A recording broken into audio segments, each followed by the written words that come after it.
Olá, amigos do canal Videira Espírita, sejam todos bem-vindos. Meu nome é Théo Marieta e nós estamos aqui hoje, mais uma vez, reunidos para o estudo da obra 50 anos depois, trazidos a nós pelo Espírito Emmanuel, pela psicografia de Francisco Cândido Xavier. E, como de hábito, vamos abrir uma página do livro Palavras de Vida Eterna, também trazido a nós pelo Espírito Emmanuel, pela psicografia de Chico Xavier, para ajudar na ambiência, para que tenhamos um momento muito proveitoso de estudo.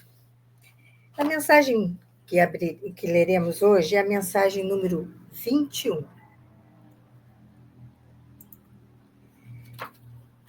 E a mensagem número 21 é intitulada Compreendendo. E o versículo destacado por Emmanuel traz as palavras de Paulo em sua segunda carta aos Coríntios, capítulo 4, versículo 7. Temos, porém, este tesouro em vasos de barro para que a excelência do poder seja de Deus e não de vós. Vamos ver as considerações que Emmanuel nos traz em relação às palavras de Paulo. Sigamos compreendendo. Lembra-te de que os talentos da fé e o conhecimento superior, o dom de consolar e a capacidade de servir, não obstante laboriosamente conquistados por teu esforço, constituem bênçãos do Criador em teu coração de criatura. Não te furtes desse modo a lavoura do bem, a pretexto de te sentires ainda sob a influência do mal.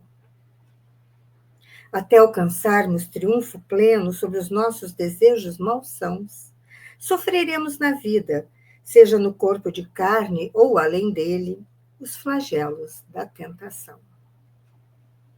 Tentação da luxúria, tentação da vingança, tentação da cobiça, tentação da crueldade, tentações de todos os matizes que emergem do poço de nossos impulsos instintivos, ainda não dominados.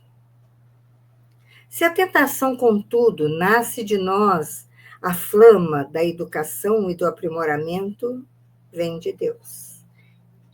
A labareda da educação e do aprimoramento vem de Deus, conduzindo-nos para a esfera superior. Não te espantes assim à frente do conflito da luz e da treva em ti mesmo. Segue a luz e acertarás o caminho. Riqueza mediúnica, fulgurações da inteligência, recursos geniais e consagração à virtude são tesouros do Senhor, que na feliz definição do apóstolo Paulo, transportamos no vaso de barro de nossa profunda inferioridade, a fim de que saibamos reconhecer que todo amor, toda sabedoria, toda santificação, toda excelência e toda beleza da vida não nos pertencem de modo algum, mas sim a glória de nosso Pai, a quem nos cabe obedecer e servir, hoje e sempre.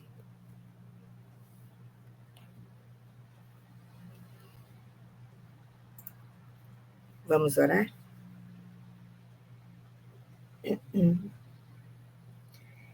Amado Mestre Jesus,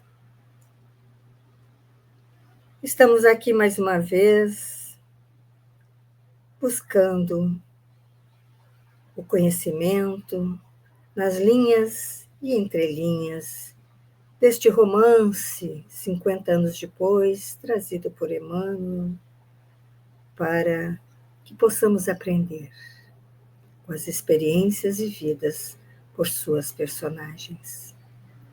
Que hoje, Senhor, com a tua presença, com a presença de nosso anjo guardião, possamos assimilar, possamos expandir nosso pensamento para trazer a nós, para podermos realmente aprender tudo aquilo que leremos hoje. Esteja conosco, Senhor, trazendo luz a este momento e que nós possamos seguir progredindo a cada dia em que aprendemos mais. Que assim possa ser, com a graça de nosso bondoso Pai Celestial.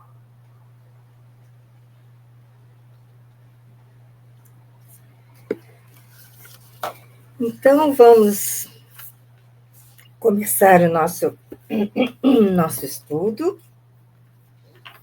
Eu trago sempre, como de hábito, né? Deixa eu botar aqui o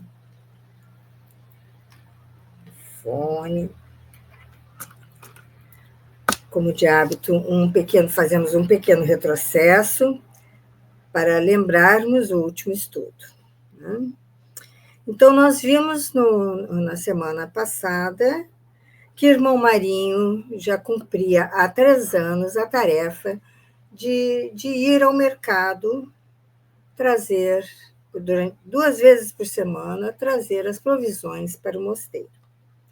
E pela distância, né, entre o mercado e o mosteiro, ele se via obrigado a pernoitar no caminho.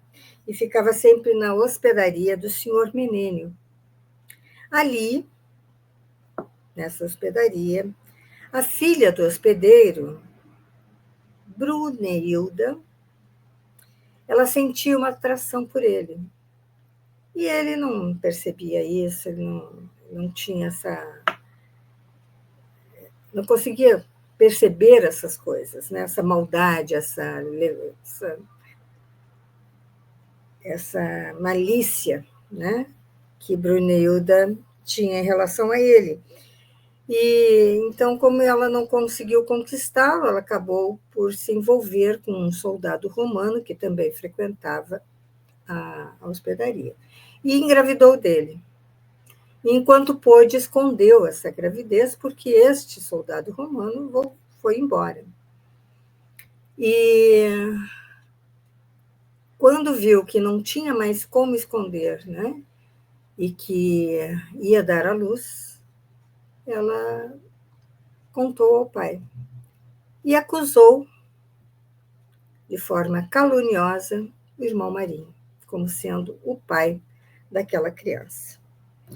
O pai, o hospedeiro, então, vai até o mosteiro com a criança, furioso, né? Muito, muito zangado, muito bravo, e entrega aquele menino, que diz que ele maculou, né? Que o irmão Marinho maculou com o seu desejo sexual, os seus ímpetos sexuais, maculou o lar dele, abusou da inocência, né, de Brunilda, e ali largou aquele pequeno. E então vimos diante dessa calúnia, dessa maledicência, o irmão Marinho é expulso do mosteiro, mas pede para poder ocupar o casebre ao pé do horto. E então é levado para a decisão de todos, né? E os seus companheiros não acreditam no que houve, né? Acreditam nele, que alguma coisa estava muito mal explicada, e acolhem o pedido. Então, o irmão Marinho começa a viver naquele casebre, começa a tratar a terra, cuidar da terra, né, do horto, e ali ele pratica a primeira cura de sua vida com a imposição das mãos. Ele cura uma criança levado por uma senhora. Então, a partir dali, nunca mais o pequeno casebre foi o mesmo, e nem o irmão Marinho. E ali, então, terminou o capítulo, e entramos num outro, já partindo, então, para Roma, encontrando a família de Célia, né? transformada, né? Desde todos os fatos e da morte, entre aspas, de Célia, a tristeza de sua mãe, né? O seu próprio pai dissimulando a sua tristeza, a sua infelicidade. Então, todos ali eram uma família muito diferente do que havia sido, né? Uma bela família. Era uma família feliz, né? E deixou de ser. Com todos os acontecimentos, com as mortes também que aconteceram, né? Enfim. Daí vimos a chegada da serva e da ex-serva Atéria à casa, pedindo a Alba que chamasse Fábio e Ovídio e que desse um lugar privado, porque ela tinha declarações a fazer. E eles estranharam aquilo tudo, mas fez-se acontecer como ela pedia.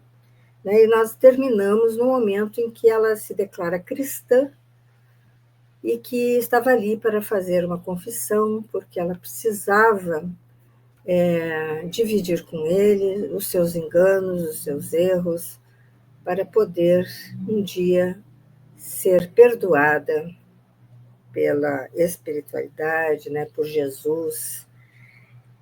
E nós terminamos, então, o estudo, a nossa leitura, nesse momento em que ela vai começar a fazer a sua confissão. Então, nós paramos lá no último parágrafo da página 231, para quem tem esta edição do romance, 231, o último parágrafo.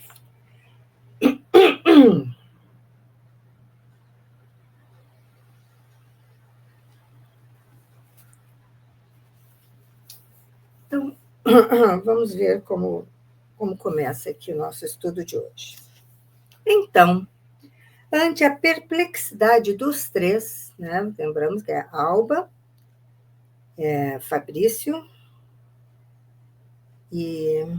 Fabrício? Não, Ovídio, né? Fábio. Fabrício é o marido de Ovídia, né? Então, é Fábio, o sogro de Ovídio, pai de Alba, o viúvo. Então, ante a perplexidade dos três, Atéria começou a desdobrar o drama sinistro da sua vida. Narrou os primeiros encontros com Cláudia, Sabina, suas combinações, a vida particular de Lólio Úrbico, o plano sinistro para inutilizar Alba Lucínia no conceito da família e da sociedade romana. A ação de Plotina, né, a feiticeira, né, e o epílogo do trágico projeto, que terminou com o sacrifício de Célia, cuja lembrança lhe embargava a voz numa torrente de lágrimas, recordando a sua bondade, a sua candura, o seu sacrifício. Narrativa longa, dolorosa. Por mais de 2 horas, prendeu a atenção de Fábio Cornélio e dos seus, que a escutavam estupefatos. Dá para perceber, né? Dá para imaginar como deve ter sido duro ouvir tudo aquilo, né? Cada um nas suas recordações, né? Buscando em suas lembranças os acontecimentos, né? Deve ter sido muito difícil mesmo. Ouvindo-a e considerando os pormenores da confissão, Alba Lucínia sentiu o sangue gelar-se-lhe nas veias, tomada de singular angústia. Ovídio tinha o peito opresso, sufocado, tentando em vão dizer uma palavra. Somente o censor, Fábio, na sua inflexibilidade terrível e orgulhosa, mantinha-se firme, embora evidenciasse o pavor íntimo, com uma expressão desesperada a dominar-lhe o rosto. Desgraçada, murmurou Fábio Cornélio com grande esforço. Até onde nos conduziste com a tua ambição desprezível e mesquinha? Criminosa, bruxa maldita, como não temeste o peso de nossas mãos? Sua voz, porém, parecia igualmente asfixiada pela mesma emoção que empolgara os filhos. Vingar-me-ei de todos, gritou o velho censor com a voz estrangulada. Nesse instante, Atéria ajoelhou-se a seus pés e murmurou: Fazei de mim o que quiserdes. Depois de me haver confessado, a morte será um doce alívio. Pois morrerás, infame criatura, disse o censor, desembainhando um punhal, que reluziu a claridade do sol através de uma janela alta e estreita. Quando a destra parecia prestes a descer, Alba Lucínia, como que impelida por misteriosa força, deteve o braço paterno, exclamando: Para trás, meu pai. Cesse para sempre a tragédia em nossos destinos. Que adianta mais um crime? Porém, ao passo que Fábio Cornélio cedia atônito, marmórea palidez se estendia ao rosto da desventurada senhora, que tombou redondamente no tapete, sob o olhar angustiado do marido, pressuroso no acudi-la. Lançando então um olhar de fundo desprezo à Artéria, que auxiliava o tribuno a acomodar a senhora num largo divã, o velho censor acentuou: Coragem, Ovídio. Vou chamar um médico imediatamente. Deixemos esta maldita serpente entregue à sua sorte, mas hoje mesmo mandarei eliminar a infame que nos envenenou a vida para sempre. Euvídio Lúcio desejava falar, mas não sabia se deveria aconselhar ponderação ao sogro impulsivo ou socorrer a esposa, cujos membros estavam frios e rijos, em consequência do traumatismo moral. Amparando Alba Lucínia no divã, enquanto Atéria se dirigiu ao interior para tomar as providências primeiras, Euvídio Lúcio viu o sogro ausentar-se, pisando forte. Por mais que fizesse, o tribuno não conseguiu coordenar ideias para resolver a angustiosa situação. Levado ao leito, Alba Lucínia parecia sob o império de uma força destruidora e absoluta, que não lhe permitia recobrar os sentidos. Sem resultado algum, o médico administrava poções e preconizava ungüentos preciosos. Fricções medicamentosas não deram o menor resultado. Apenas movimentos convulsos de pesadelo acusavam a pletora de energias orgânicas. As pálpebras continuavam cerradas e a respiração opressa, como a dos enfermos prestes a entrar em agonia. Enquanto Euvídio Lúcio se desdobrava em cuidados e procurava tranquilizar-se, Fábio Cornélio dirigia-se ao gabinete e, chamando Silano em particular, falou-lhe austero. Silano, lembram? Filho filho adotivo de Quinéio Lúcio, a quem ele trouxe para trabalhar consigo e em quem ele depositava toda a confiança e com quem ele estava diariamente exercendo o trabalho, denominado pelo imperador. Filho de, nós sabemos, né, filho de Cláudia Sabina. Mais que nunca, preciso hoje da tua dedicação e dos teus serviços. Determinai, exclamou o oficial pressuroso. Necessito hoje de uma diligência punitiva para eliminar uma antiga conspiradora do Império. Há mais de 10 anos observo-lhe as manobras, porém, só agora consegui positivar os seus crimes políticos e resolvi confiar-te mais essa tarefa de singular relevância para minha administração. Pois bem, exclamou o rapaz serenamente, Dizei do que se trata e cumprirei vossas ordens com o zelo de sempre. Levarás contigo Lídio e Marcos, porquanto necessito auxiliar-te com 2 homens de inteira confiança. Em voz discreta, indicou ao preposto o nome da vítima, sua residência, condições sociais e tudo quanto pudesse facilitar a execução do sinistro mandado.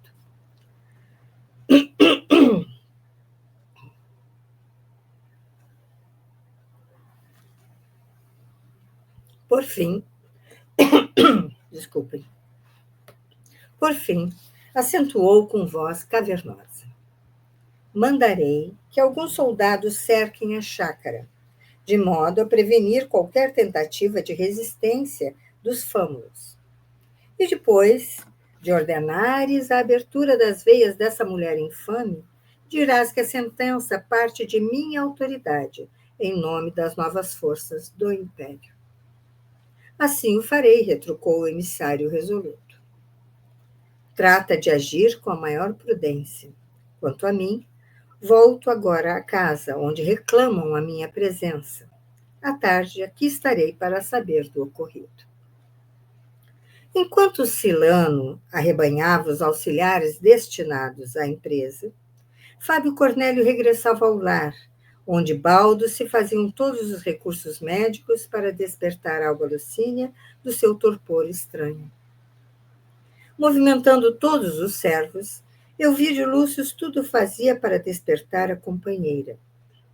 Como louco, seu coração diluía-se desoladamente em torrentes de lágrimas, e era improficuamente que recorria às promessas silenciosas aos deuses familiares.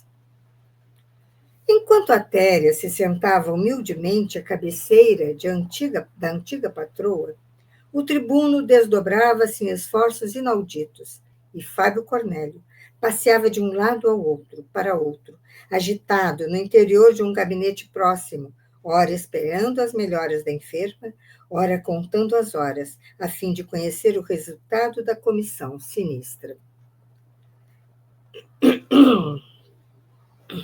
Com efeito, à tarde, o emissário do censor, rodeado de soldados e dos 2 companheiros de confiança, que deveriam penetrar na residência de Cláudia, chegaram ao aprazível sítio arborizado e florido, onde a antiga plebeia se entregava às suas meditações no doloroso outono de sua vida.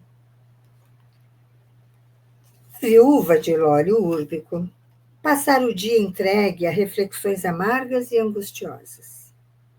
Como se uma força misteriosa a dominasse, experimentara sensações mais tristes e incompreensíveis.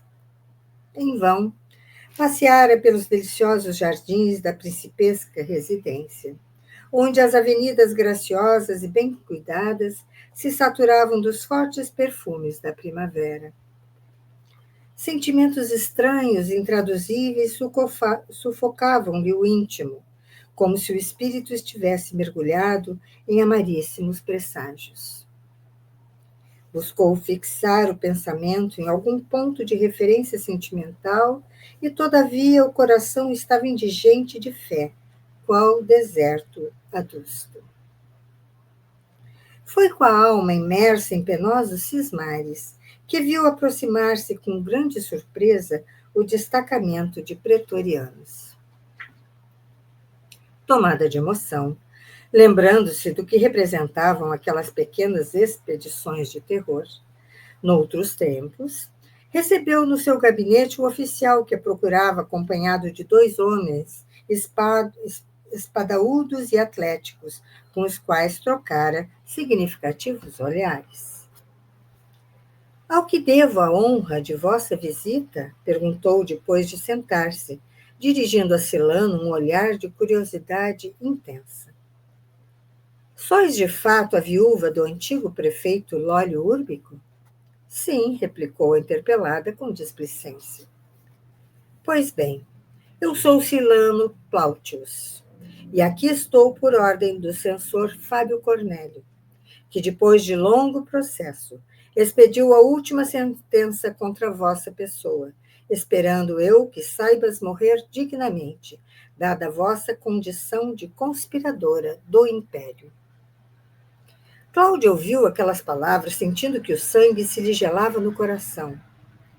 Palidez de alabastro, palidez de alabastro lhe cobria a fronte, enquanto as têmporas batiam aceleradamente.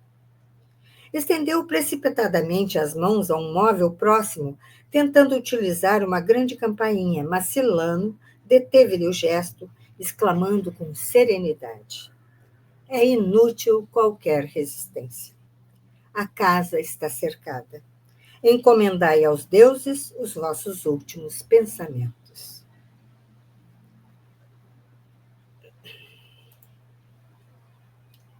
A esse tempo, obedecendo os sinais convencionais, Lídio e Marcos, dois gigantes, avançavam para Cláudia Sabina, que mal se levantara cambaleante.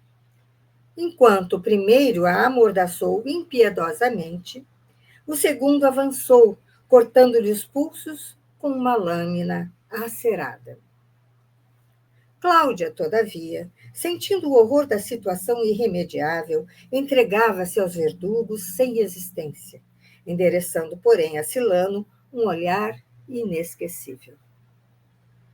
Fosse, contudo, pelo pavor daquele minuto inolvidável ou em vista de qualquer emoção irresistível e profunda, o sangue da desventurada não vazava das veias abertas.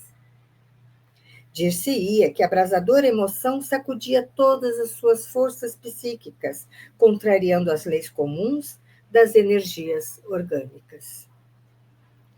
Ante o fato insólito e raramente observado nas sentenças daquela natureza, e observando o olhar angustioso e insistente que a vítima lhe dirigia, como se a suplicar-lhe que a ouvisse, o oficial ordenou que Lídio que Lídio suspendesse o amordaçamento, a fim de que a condenada pudesse fazer as suas recomendações e morresse tranquila. Aliviada do arroxo, Cláudia Sabina exclamou em voz soturna: Silano Plátios, meu sangue se recusa a vazar, antes que te confesse todas as peripécias da minha vida.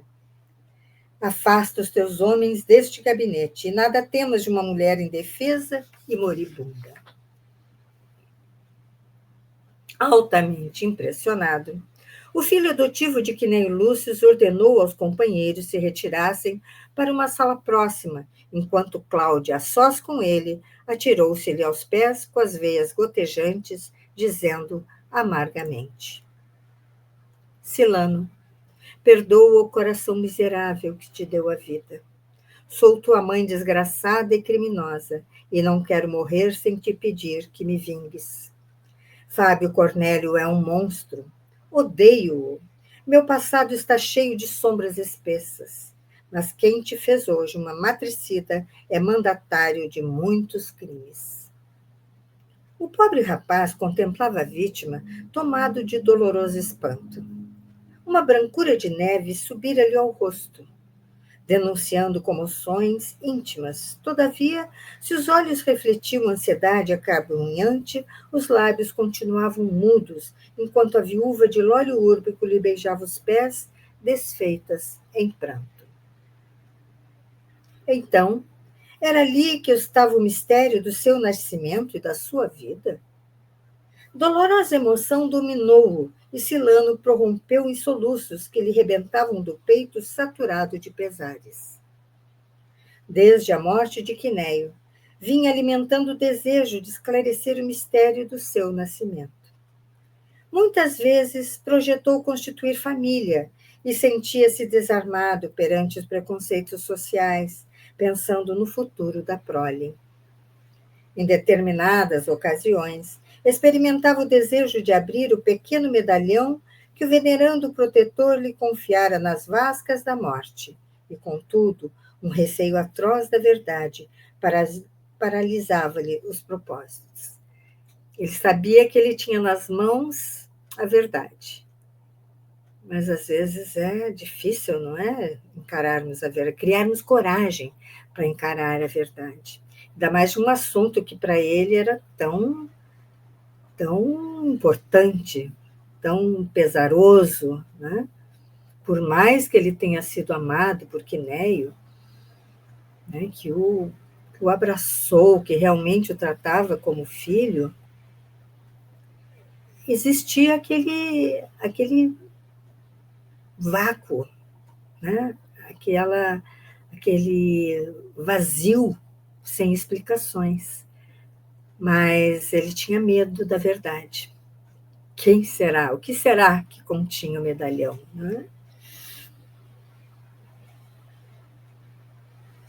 Enquanto as mais penosas reflexões lhe obumbravam, né, o abafavam, lhe abafavam o raciocínio, Cláudia, de joelhos, contava-lhe detalhe por detalhe a história dolorosa da sua vida.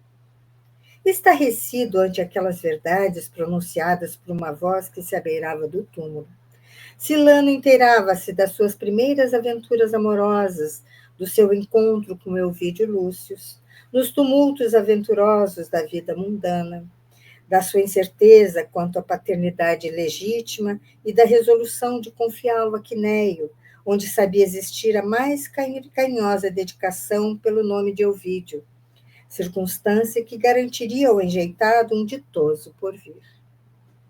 Dos golpes da sorte posterior, desposando um homem de Estado, de suas combinações com Fábio Cornélio, em tempos idos para execução de sentenças iníquas no seio da sociedade romana, omitindo, porém, o drama terrível da sua vida em relação a Alba Lucínia. Sentindo que a iminência da morte agravava o ódio pelo censor, que a determinara, e por sua família, Cláudia Sabina, dando curso aos derradeiros desvios da sua alma, deixou transparecer que a morte de Lólio Úrbico, misteriosa e inesperada, fora obra de Fábio Cornélio e seus sequazes, ávido de sangue a fim de acarretarem a sua ruína. Nem neste momento ela foi capaz de simplesmente esclarecer, contar, né, que era mãe do seu drama, da vida de plebeia, né, mas não, ela ainda colocou na conta de Fábio Cornélio aquilo que ela fez, né, que foi o homicídio de Lólio Úrbico. Nos últimos instantes, levada pelo negrume do seu ódio tigrino, não vacilara em arquitetar o derradeiro castelo de calúnias e mentiras para levar à desolação a família detestada.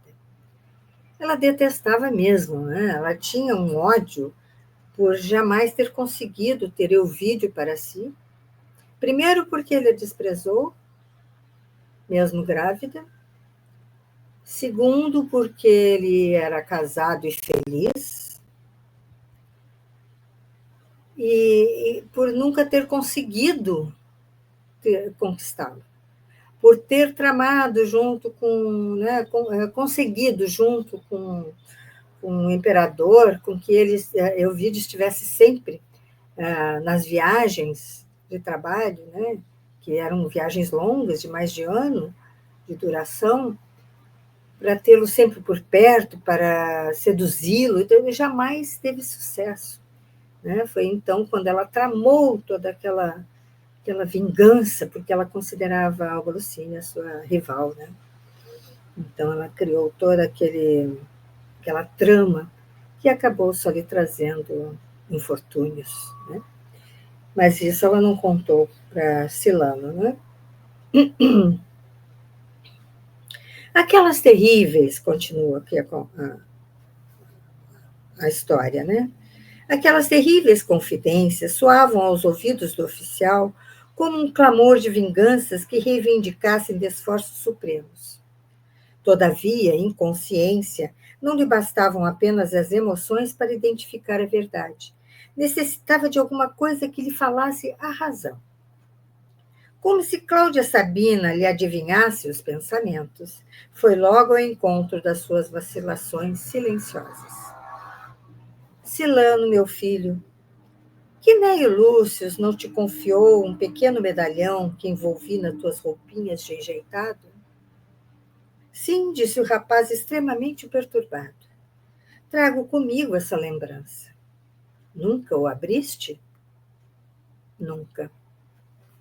Nesse instante, porém, o emissário de Fábio revolveu a bolsa que trazia sempre consigo, retirando o pequeno medalhão que a condenada contemplou ansiosamente.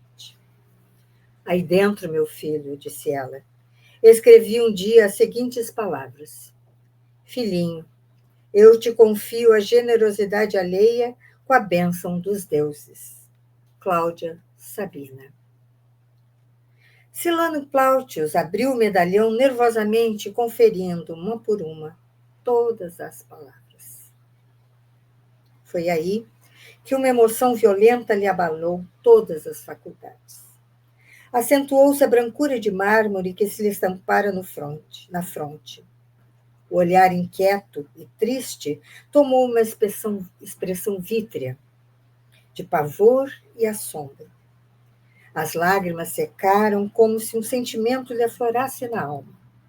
Cláudia Sabina, sentindo-se nos derradeiros instantes, contemplava ansiosa aquelas transformações súbitas. Como se houvera sentido a mais radical de todas as metamorfoses, o rapaz inclinou-se para a vítima e gritou aterrado: Mãe, minha mãe! Nas suas expressões havia um misto de sentimentos indefiníveis e profundos. Elas se lhe escapavam do peito como um grito de saciedade afetuosa, depois de muitos anos de inquietação e de desgostos. Recebendo aquela suprema e doce manifestação de carinho, na hora extrema, a condenada, com a voz a extinguir-se, falou: Meu filho, perdoa-me o passado vil e tenebroso. Os deuses me castigam, fazendo-me perecer às mãos daquele a quem dei a vida. Meu filho, apesar de tudo, amo essas mãos que me trazem a morte. O pupilo de Quinéio Lúcio inclinara-se sobre o tapete manchado de sangue. Num gesto supremo, que evidenciava a sua angústia e o esquecimento do abandono materno, para considerar somente o destino doloroso que o conduzira ao matricídio, tomou nas mãos a cabeça exânime da condenada, cujo olhar parecia agora rejubilar-se com os pensamentos enigmáticos e criminosos de sua alma. No momento de seu desencarne, ela ainda estava ali, com os pensamentos, né, criminosos. Que situação, né? Que alma, que alma. Verificou-se, então, um fenômeno interessante. Como se houvera satisfeito cabalmente o último desejo, o organismo espiritual de Cláudia Sabina abandonava o corpo terrestre. Satisfeita sua vontade psíquica, o sangue começou a jorrar em borbotões intensos e rubros dos pulsos abertos. Sentindo-se nos braços do oficial, que a encarava alucinado, voltou a dizer em voz entrecortada: Assim, meu filho, sinto que me perdoas. Vinga-me. Fábio Cornélio deve morrer. As últimas palavras. A gente para pensar, não sei, a gente, eu não posso falar por todos, não é a gente que eu devo dizer, mas eu penso neste momento em que o filho toma conhecimento de que ela é a mãe, que está ali pesaroso por tudo que está acontecendo. Aquele momento deveria ser de amor, né? Dele por ela por ele, infelizes por aquele momento trágico, né? Por aquele momento que poderia ser mágico de estar acontecendo de uma forma tão definitiva, né? Não. Não. Ela ainda pediu vingança, pediu a morte de Fábio Cornélio e que fosse feita pelas mãos de Silano, seu filho. Os soluços da agonia não lhe permitiram continuar, mas os olhos enviavam a Silano as mais singulares mensagens que o rapaz interpretava como apelos supremos da desforra e vingança. Quando um palor de cera, quando a palidez lhe cobriu a fronte, contraída num rito de pavor angustiado, o mensageiro do censor abriu as portas, apresentando-se aos companheiros com a fisionomia transtornada. Seu olhar fixo e terrível parecia de um louco. No íntimo, as mais fortes perturbações mentais premiam-lhe o espírito desolado. Sentia-se o mais ínfimo e o mais desgraçado dos seres. Apenas com uma palavra de ordem, colocou-se a caminho de volta ao centro urbano, enquanto os servos e dedicados de Cláudia lhe amortalharam o cadáver entre lágrimas. Baldadamente, inutilmente, Lídio e Marcos, bem como outros pretorianos amigos, lhe chamavam a atenção para esse ou aquele detalhe da empreitada, porquanto Silano Plautius mantinha um silêncio inflexível e sombrio. A ideia de que Fábio Cornélio lhe conhecia o passado doloroso, não vacilando em fazê-lo assassino de sua mãe, bem como as histórias caluniosas de Cláudia Sabino, na extrema hora, a respeito do censório do seu procedimento no passado, provocaram-lhe uma perturbação cerebral intraduzível. O pensamento de que para o resto dos seus dias devia considerar-se um matricida atormentava-o, sugerindo-lhe os mais horríveis projetos de vingança. Dominado por sentimentos inferiores, acariciava um punhal que descansava nas armaduras, antegozando o instante que se sentisse vingado de todos os ultrajes experimentados na vida. Era noitinha quando penetrou no imponente edifício onde Fábio Cornélio o esperava, num gabinete soberbo e amplamente iluminado. O velho censor recebeu-o com visível interesse e, buscando isolar-se dos presentes, inquiriu num canto da sala. Então, que novas me trazes? Tudo bem? Silano fitava-o de olhos gáseos, com os olhos esverdeados, presa das mais atrozes perturbações. Mas que é isso? Insistiu o censor, extremamente conturbado. Estás enfermo? Que teria acontecido? Fábio Cornélio não pôde prosseguir, porque, sem dizer palavra, qual um alucinado em crise extrema, o oficial desembainhou, rápido, o punhal, cravando-o no peito do censor, que caiu redondamente, gritando por socorro. Silano Plautius contemplava sua vítima com as faces, com a expressão, com a aparência terrível dos dementes, sem dar o mínimo sinal de responsabilidade. Na sua indiferença, via o sangue do velho político escapar-se aos jorros pela ferida entre a garganta e a omoplata, enquanto ferido nos estertores da morte lhe dirigia um olhar terrível. Foi nesse instante que os numerosos guardas rodearam o antigo protegido de Quinei Lúcius, eliminando-lhe igualmente a vida em rápidos segundos. Debalde, o oficial tentou resistir aos pretorianos e a outros amigos do assassinado, porque em poucos minutos estava reduzido a frangalhos pelos golpes de espada com que pagava a afronta ao Estado com a perpetração do seu crime.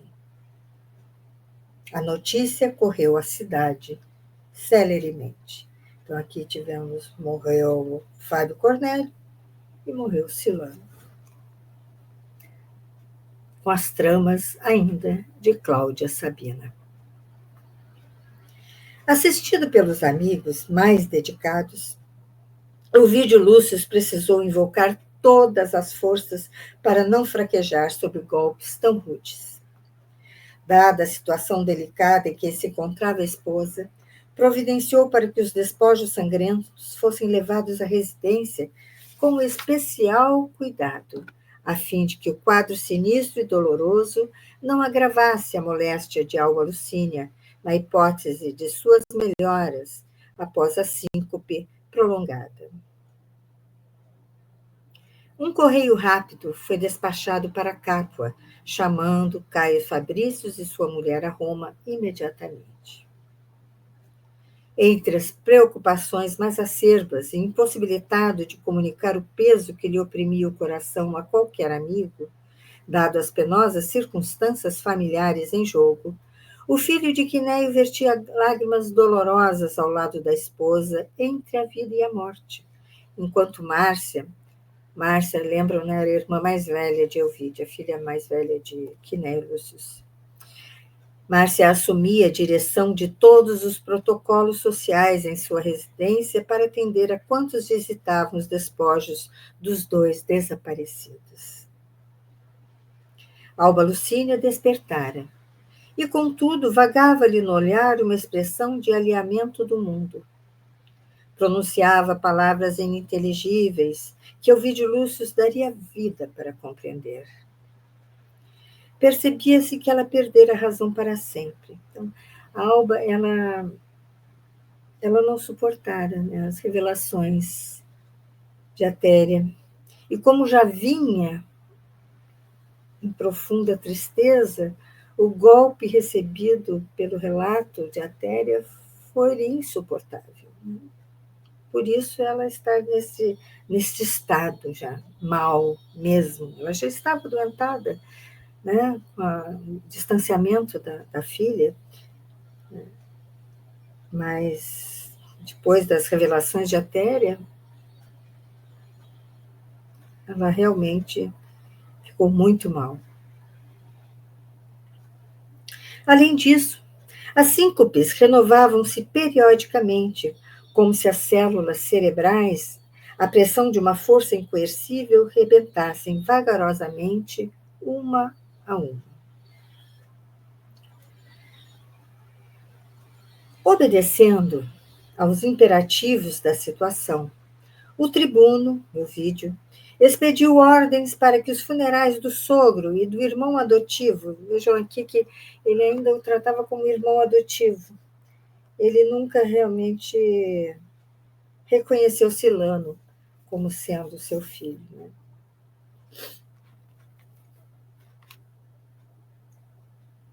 Vou repetir aqui.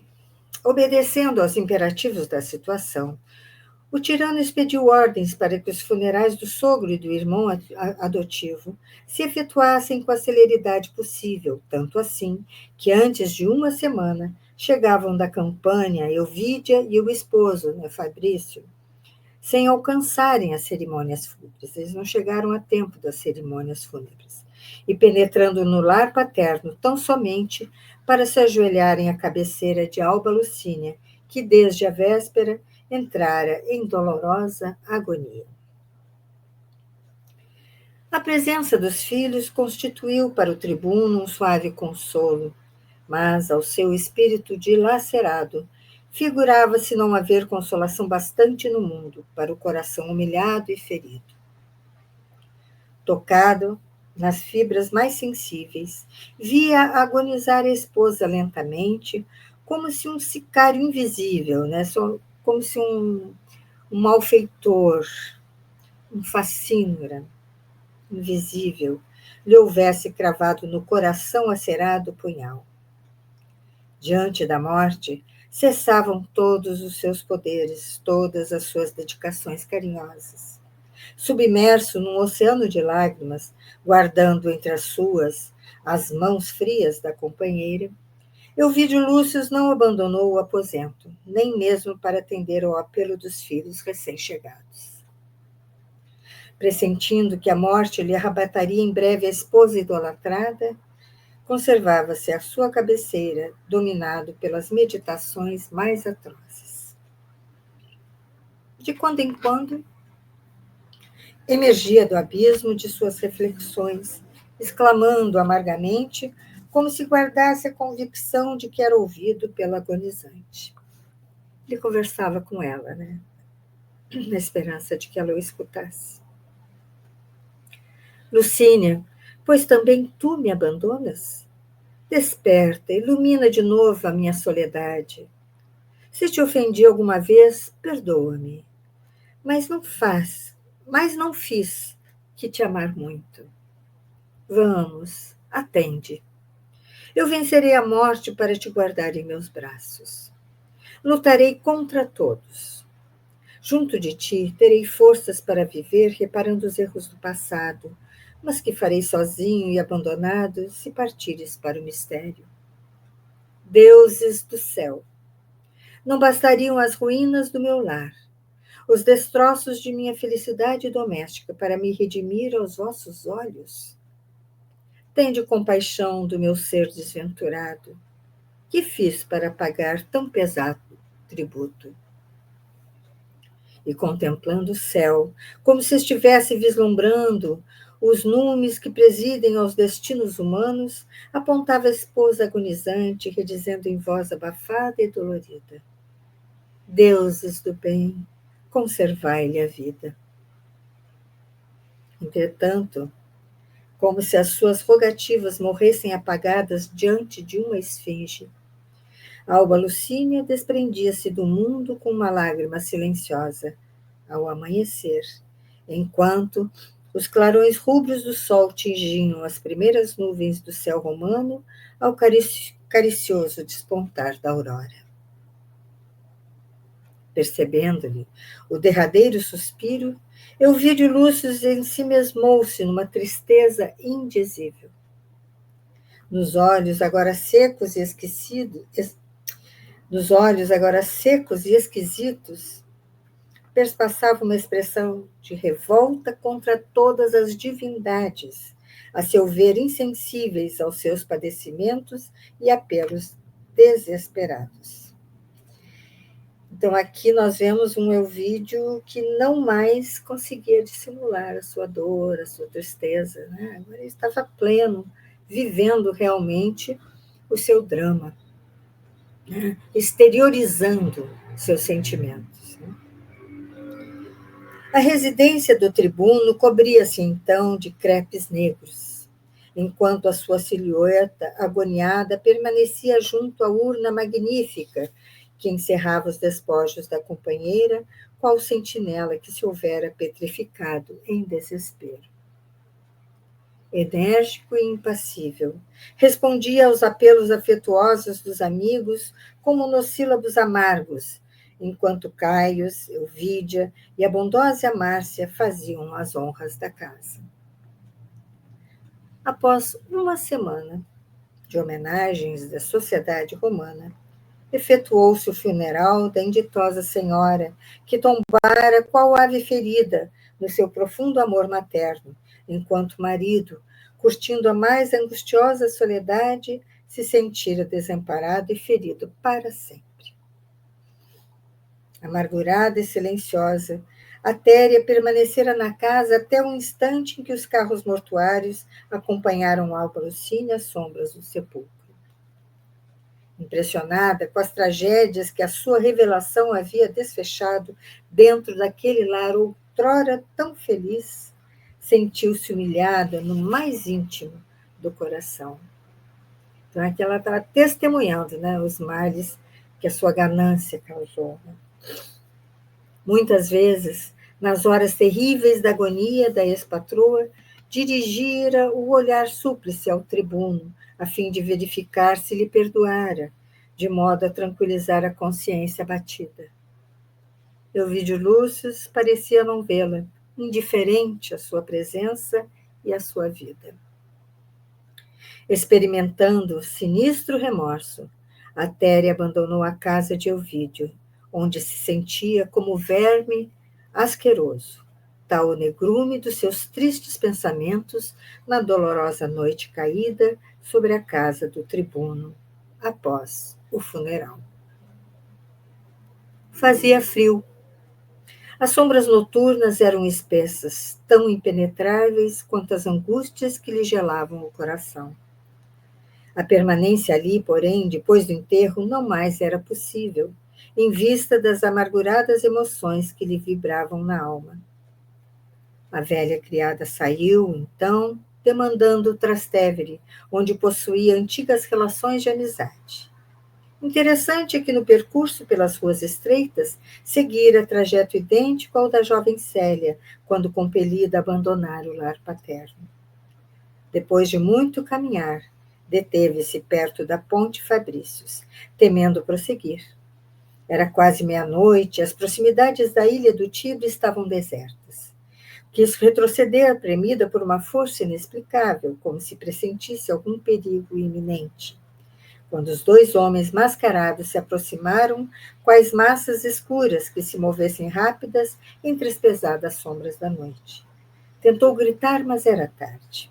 Um deles atirava-se rápido a ela, amordaçando-a fortemente. Lucano, dizia baixinho, desconhecido, a envolver-lhe o rosto com uma toalha grossa. Apalpa-a depressa. Urge terminar o serviço. Ora essa, dizia o companheiro decepcionado. Trata-se de uma velha desprezível. Não desanimes, prosseguiu o outro. Palpita-me que é boa presa. Vamos. Essas velhas costumam trazer o dinheiro oculto no seio, quando são perigosas e avarentas. O bandido, que tinha as mãos livres, levou-as ao tórax da velha criada de Ovídio Lúcio, sentindo que seu coração batia acelerado. De fato, era ali que a Téria guardava, numa bolsa reforçada, todo o cabedal sonante das suas economias.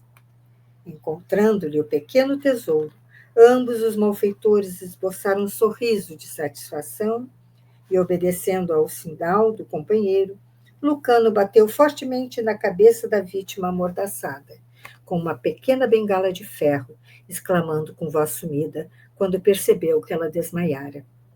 Assim sempre é melhor. Amanhã não poderá relatar a proeza aos vizinhos, para que as autoridades nos venham incomodar. Em seguida, arrastaram a vítima atordoada pelos golpes rijos, atirando-a sem piedade nas águas pesadas do rio que rolava silenciosamente. A Téria teve, assim, os seus últimos instantes, como a espiar o torpe delito do passado culposo. E aqui nós vamos, amigos, fazer a pausa para nosso próximo encontro de estudo, exatamente neste momento em que morre a Téria.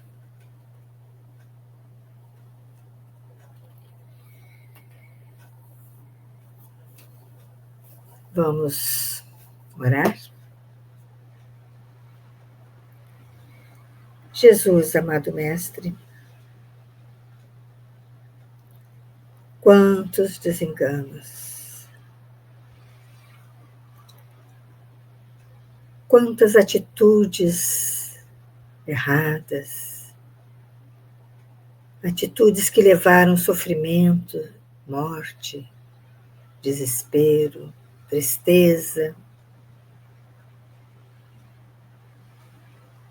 Que nossas personagens sejam abençoadas por Ti, Senhor, que hoje, certamente, já têm em suas existências novas experiências reencarnatórias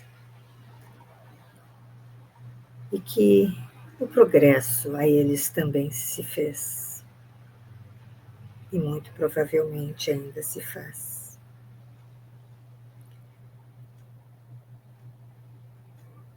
Agradecemos pelo fato deles nos trazerem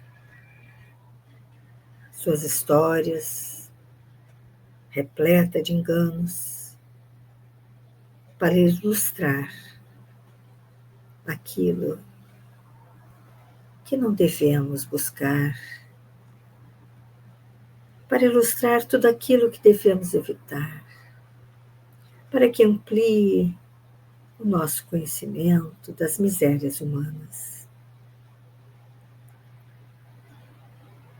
Obrigada, Senhor, por essa noite, por esse encontro de estudo. E proteja-nos nesta semana que separa o nosso próximo encontro. Abençoe nossos lares, nossos familiares, nossos amigos. E ser conosco, como sempre estás. Que assim possa ser, com a graça de Deus.